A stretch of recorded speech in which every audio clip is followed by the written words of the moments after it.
Hello and welcome to another episode of Educational. This is our fourth episode of our mini series, Caregiver Happiness. We are welcoming Charisma back. Charisma, thank you so much for coming back and for your time and doing this. This has been fabulous. You know, we started out talking um, about why we want to, why pursue your happiness, who we are. You know, we wrote down because sometimes we get lost in the role in which we are in right now. So we talked about who you are. We've talked about setting some goals. And then last week we talked about visualization. So today we're going to talk about making our dreams a reality, how we can make them come true. So Yes, with that, I'm yes. going to turn it over to you. Hi, thank you. So we are back for our final week. I hope we've learned some things. We've done pretty deep. We've done some visualization. We wrote down some goals, some dreams, and we've done the gratitude journal. So if that's something you like, hopefully you've continued on with that. I find that if I do the gratitude journal in the morning, it makes me happy.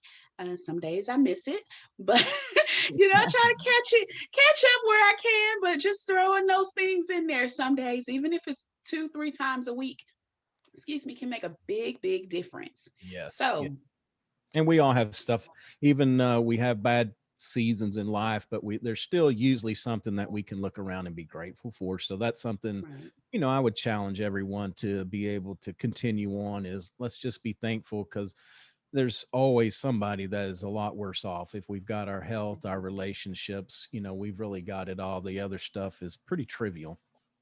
Mm-hmm. Yes, I agree. So that was your homework. We looked at some things to dream and be grateful for.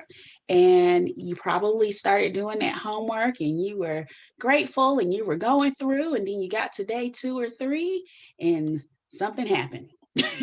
Something out of the ordinary. You may have had to rush to the hospital, a bad visit with the doctor, a new diagnosis. You thought you picked up this medication, you forgot to pick up the medication.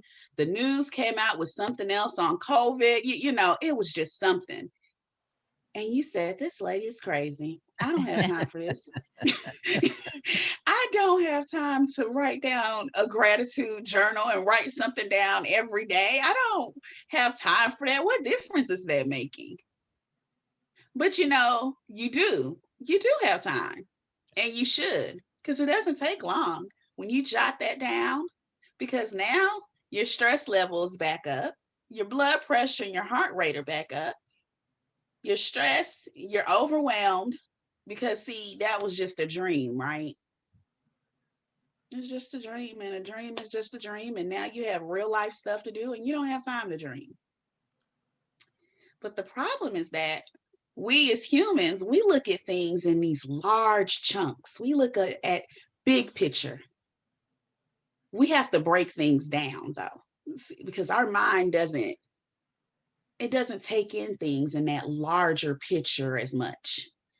I don't think the doctors, when they go to medical school, or the attorneys, when they go to law school, they think about, man, I got to do 12th grade, and then I got to do these 4 years. And then let me add these other 4 years. Oh, and then I have to do these 4 years of residency. Because if somebody thought about the fact that they have to do 20 years, they would never start. Right. Exactly. You would never, Right. you wouldn't do it. Yeah. Because for And us that may have wanted to be doctors, it was probably those extra 10 years that no, I'm not doing that. But for the ones that went to law school, they say, okay, well, I'll just get my bachelor's degree. Let me just do these 4 years. Okay, now let me go to the next step and get that degree. Okay, let me do these couple of years. Okay, now I'm done with that. So let me go to the next step and do that. Because your mind, to really take it in, you have to break it all down. You have to break it down to simplest form. I like When I that. talk to my caregivers, a lot of times they're like, I just want a weekend. I don't want to lie. I just want a weekend. Can I just go to the mountains for a weekend? Can I go on a girls or a guys trip? Can I go fishing for a weekend? And that seems so unreal.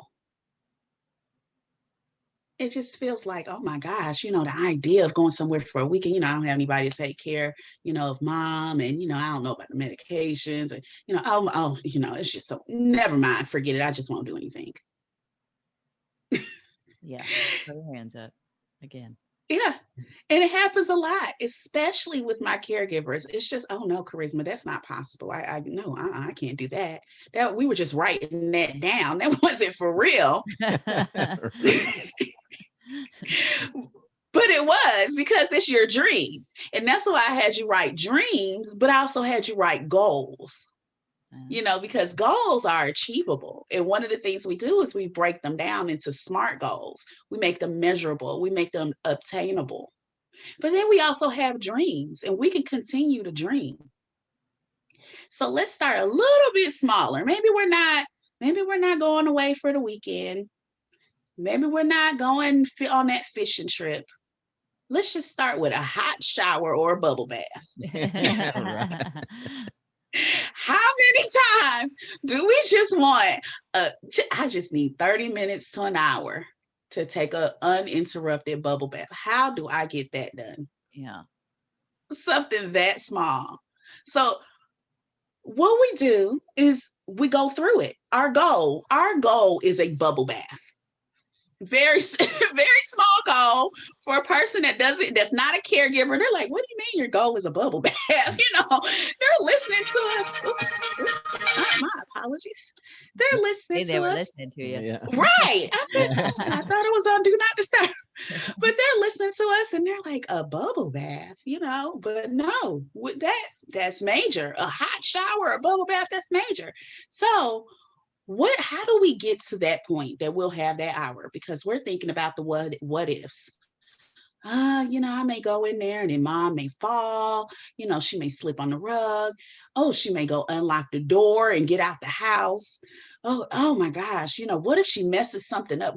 Man, what if she goes in the refrigerator and takes out something she doesn't need to have and she's snacking?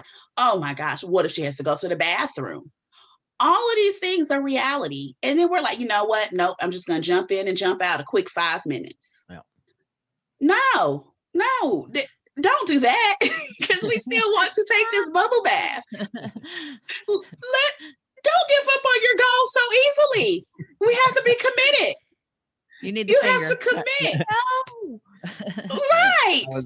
I was just thinking that the other day that the 5 minutes that I jump into a shower, that's when the phone rings off the hook and people are knocking at the door trying to get in. I'm like, there are 23 hours and 23 and 3/4 other hours in this day, and everything has to happen within this 15-minute time period. Yeah. Mm-hmm. Yeah, and it happens, but you have to change your mindset. You have to change the way you think about things. You have to say, I am going to take this bubble bath. I am committed to taking this bubble bath. It is going to happen. So now we need to break down what we need to do. We first have to commit to it. When is the best time of day to take the bubble bath? Maybe mom gets up at night. She has sundowners.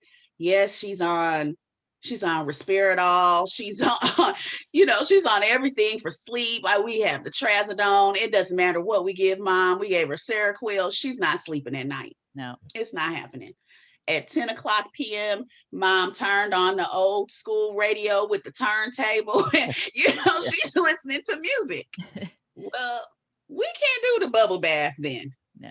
But we know that at 10 a.m., mom is knocked out. She is going to sleep.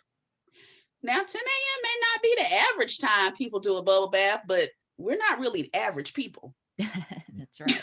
Yep. That's right. We don't live those lives. So maybe 10 a.m. is the perfect time to do the bubble bath. So first find that day and time and stick to that. Know that that's when you're going to do it. So, mom gets up every night. We'll let her get up. We're going to have a good time. We're going to go in the living room and we're going to dance to whatever, the Bee Gees, Al Green, whatever it is. We're just going to have a good time with mom that night, because we know that once mom is knocked out, we're taking our bubble bath. So the next thing, we have to put the precautions in place. So of course, typically mom will be asleep, But let's go ahead and put these precautions in place. So we want to make sure about the safety. I always tell people, if you have a parent or a child that gets up at night, put a bed alarm on their bed so that when they get up, you'll hear it. So you'll hear it going off. So you're not always getting up looking, oh, is she up? Oh, I thought I heard it. No, that was the cat. Oh, was that her that time? Right. So do that. For me, I do the, what is it? The Alexa, the one with the video. You can do Alexa, and you can call them, and you can see them as well. So I'll say, Alexa, let me see such and such room. So I can see them through the video. Or you could do a baby monitor so you can hear them. So you can still take that bubble bath, put that monitor in there, and the only way you'll have to get up is if there's an emergency or something of that nature. But now you created those things that make you feel a little bit more comfortable about this, and think about what worked in the past. When she gets up, like if you have a child, when they get up, if they do well with the tablet, no, we don't always want to give them the tablet. But you know what? This one time, I'm going to sit that tablet next to their bed. Yeah, exactly. Look Yeah, here. if they get up, yeah, they can grab the tablet because this is my 1 hour that I'm taking. So I've had patients that, my gosh, I've had patients that they worked in they were a nurse for a living, so they like to call out orders and write things down. So I would give them a tablet. I had one, she was a housekeeper. So what I would do with her, they said, oh, she's always pulling the towels and the washcloths down, she's always pulling them down. I said, well, give her 4 of them. Give her 4 washcloths. So she had the 4 washcloths. She had a little bag that we kept on her wheelchair, and she would take her washcloths, fold them up neatly, and then we put them back in the bag. And then she'd take her washcloths, and then she was fine. Oh, Miss Charisma, we need to give her medicine. No, we don't. We just need to give her some washcloths. Yeah. So I would ask the family, what does she do? And this is how I work with my clients. And that's why I tell people, I'm not just a coach. I'm a nurse practitioner. I've been doing this for years. So I think about these things. Fine, if they were a carpenter, maybe we don't want to give them a hammer. But I mean, some of them are so sharp that they keep these skills because they did them so long. You get them Right. some wood glue, and something else, and just keep them occupied. You'd be amazed. Yeah, I had a story of it was a guy that, actually he was in a facility, but for a long time they fought him off. He would come in there and say, it's time for me to go to work. He'd be agitated, I'm running late, and they would basically shoo him away and not, I guess, just not go with the flow with whatever he was thinking. And so somebody finally had a good idea. So what they did is they got a briefcase and a little hat and put it in the nurse's station. So when he came in there, it's time for me to go work, they gave him the hat and the briefcase. He picked it up and he would take off and he would walk around, make 3 or 4 laps around the building inside, of course. But, then he was home and it got it out of his system. Finished with work. Yeah. Yep. Quitting time. Yep. But you have to think about it. Most people work at their jobs or at least doing their occupation 20, 30, 40 years. Right. And then they get older and you just took their occupation away from them. Right. Yeah. So I always ask my families when they say, oh, mom won't do this, dad won't do that, my husband won't do this. What did they do during the day? What was their hobby? What kind of work did they do? Give them what, as long as it's safe, give them whatever they did. Yep. And you'd be amazed. Had a patient that used to sew up clothes, worked in one of the factories sewing things up. So we just got her a knitting set, got her some yarn. Yarn is inexpensive. You get some yarn, the little crochet needles, and she would just go to work. Every time I saw her, she would have something new. Right. Wow. I might have brought her some pants I needed him. Right. I am not a sewer. Right. But those little tidbits of information, those are the things that are going to buy us some time.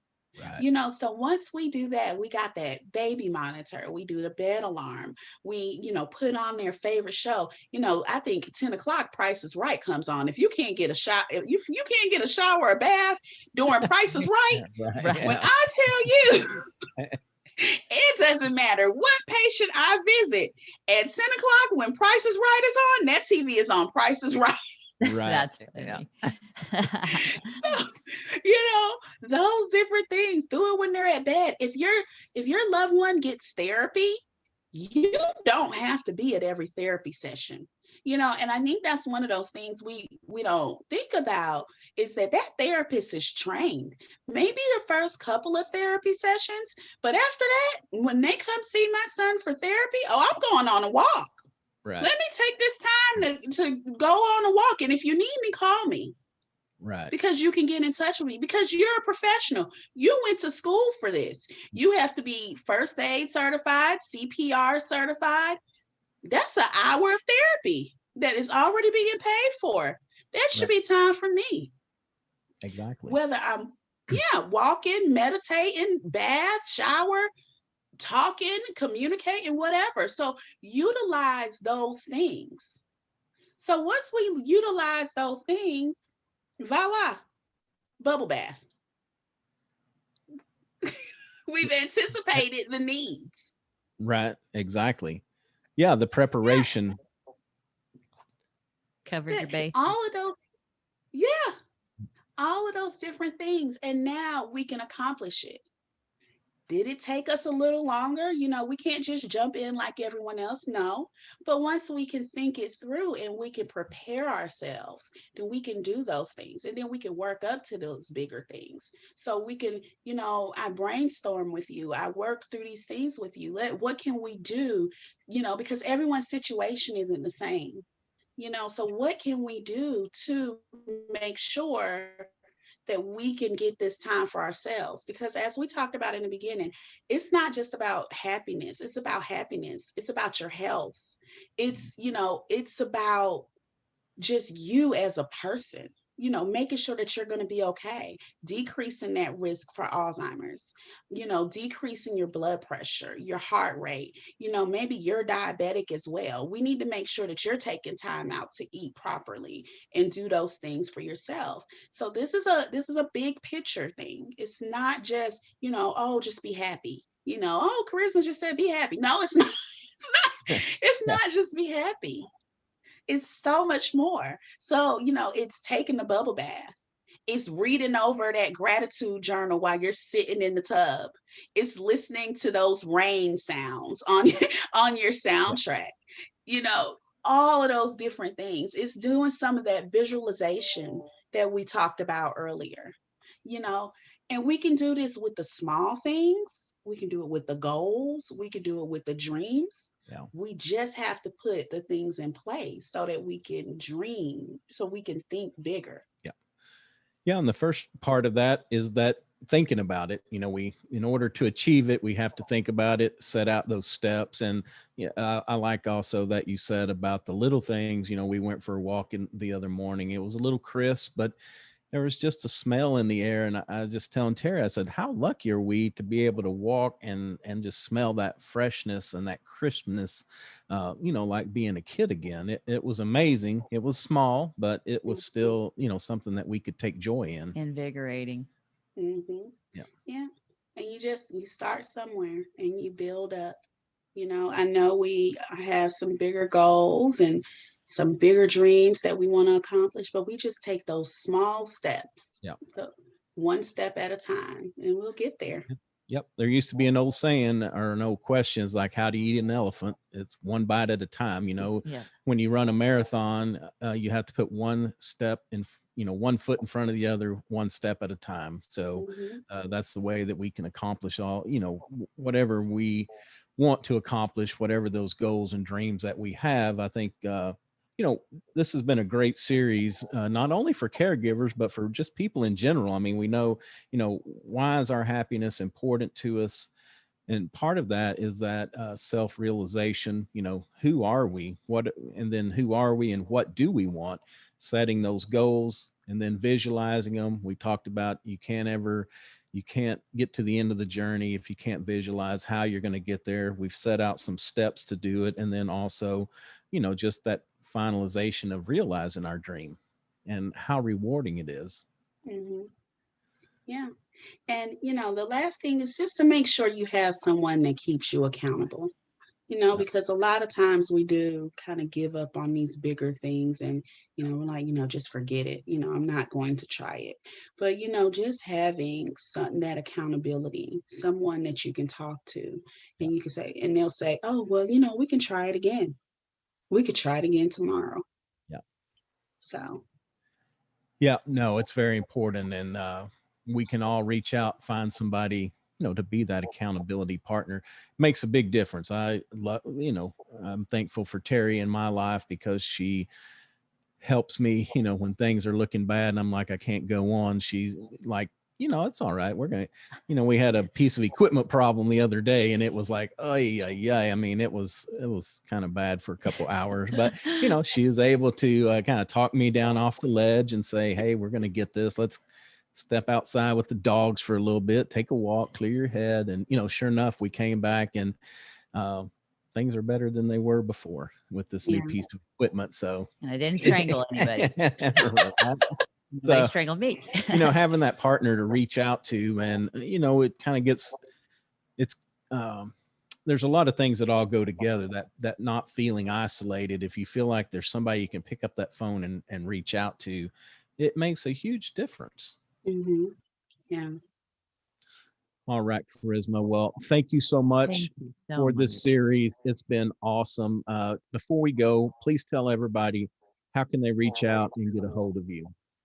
I'm on social media. I'm on Facebook, Instagram, Charisma's Care, also on LinkedIn. And then my website is charismascare.com. Okay. Yeah. And we will put all that contact information in the show notes as well, so y'all can reach out. You've also got a lot of great resources on your website too. So reach out, check out her website.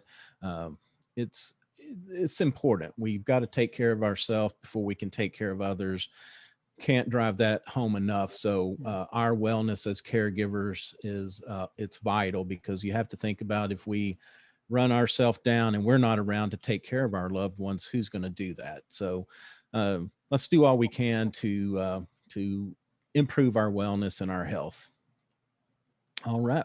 Well, that's going to do it for this first mini series. I think it was great. We've got some good actionable items that we've been able to take away each week. So we're looking forward. Maybe we can talk Charisma to coming back and doing one more course. Okay. All right. Okay. All right. Well, that's going to do it for this episode. You can find us, of course, at www.ageeducational.com. We're on all the major social media platforms, and videos of these interviews will be up on our YouTube channel as well. So until next time, take care of yourself and take care of your loved ones. Bye.